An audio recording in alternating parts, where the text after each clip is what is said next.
On va maintenant vivre, si vous le voulez bien, une belle histoire. C'est l'histoire de Maxime Beuchet qui vit près de Dillers-Combray, où vivait la tante Léonie de Proust. Et en visitant le musée de Proust, il a eu l'idée de recréer cette fameuse Madeleine de Proust. Et il s'est fait aider par un chef étoilé. Et le résultat, vous allez le voir maintenant en images sur Campagne TV. Ce soir j'attends Madeleine, j'ai apporté du... Alors nous sommes à Illiers-Combray.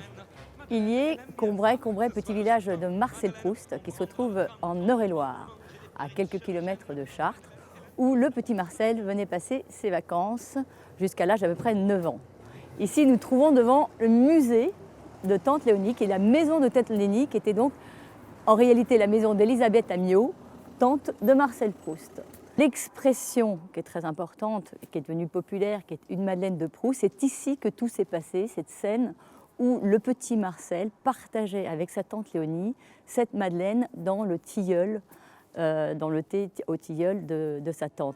D'où l'expression populaire, une Madeleine de Proust, qui vient de cette notion de réminiscence de l'enfance. Une fois sortie de ce musée, je me suis dit, mais pourquoi la Madeleine de Proust n'existe-t-elle pas?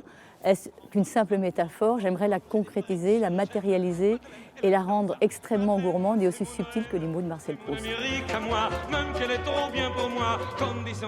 Alors ici, nous nous trouvons dans l'église Saint-Hilaire, qui est l'église où la famille de Proust venait.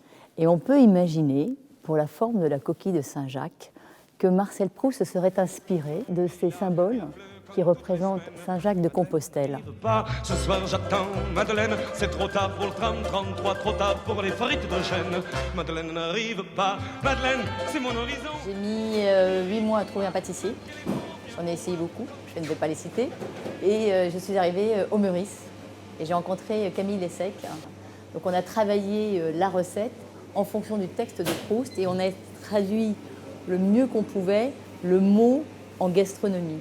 Quand vous la réchauffez, vous avez tout d'un coup toutes les odeurs et là c'est la qualité des ingrédients qui viennent en avant et vous vous rendrez compte que vous vous retrouvez devant une Madeleine comme si c'était le pâtissier qui venait de vous la faire, comme si vous aviez Camille Lessec, un chef de palace chez vous. Alors on a reçu le piqûre d'or pour la Madeleine vanille et on a eu un piqûre d'argent pour le packaging parce que le packaging est très particulier, sobre, mais il est technique et il permet, grâce à cette technicité, d'avoir une transparence, donc de pouvoir avoir accès visuellement aux produits, et puis surtout d'avoir une DLUO beaucoup plus longue, sans conservateur, sans arôme, parce que la plupart du temps, vous voyez arôme dans les madeleines, donc vous pouvez la réchauffer, et c'est pour ça qu'elle garde toute sa saveur. Je crois que quand on monte une histoire, pour qu'elle soit vraie, profonde et sincère, elle doit venir d'un terroir.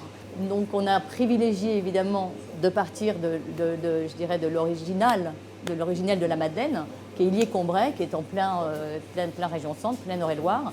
Et là, on a évidemment toute l'histoire qui vient avec, toute la terre de l'Eure-et-Loire qui vient avec. Et on est produit à la fois terre d'Eure-et-Loire et on est aussi produit région centre. Donc ça veut dire, Bruno, que du côté de chez Swann, c'est pas qu'une chanson de Dave. Exactement, du côté de chez Swann, c'est la fameuse Madeleine de Proust. C'est ça, c'est la fameuse Madeleine de Belle Proust. référence littéraire.